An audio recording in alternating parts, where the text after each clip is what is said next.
Now we begin tonight with tracking Hurricane Isaias. Chief Meteorologist Efren Afonte standing by with the 11 o'clock update. Details on how this could impact South Carolina.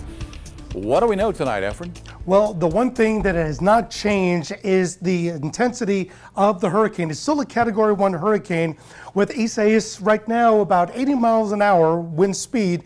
The pressure is still at 987, so it hasn't changed since the 8 o'clock update in which it did drop.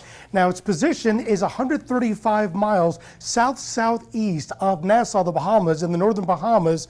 The wind speed is northwest at about 15 miles an hour. The updated latest track from the National Hurricane Center not only shows intensification of not only the tropical storm winds, but the hurricane force winds around the eye.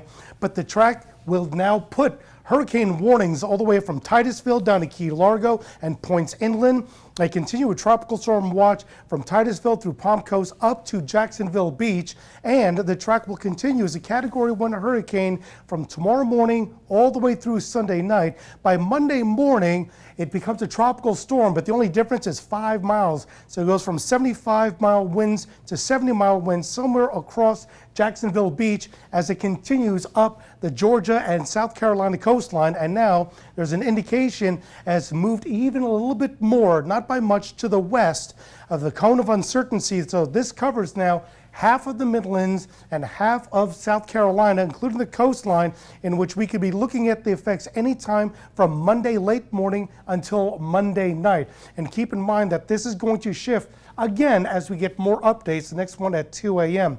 The good thing is right now we do not have any tropical watches or warnings or hurricane watches or warnings for the Palmetto State. But one thing is for certain, there's going to be a very high risk for rip currents all across our South Carolina beaches over the next few days, already starting now.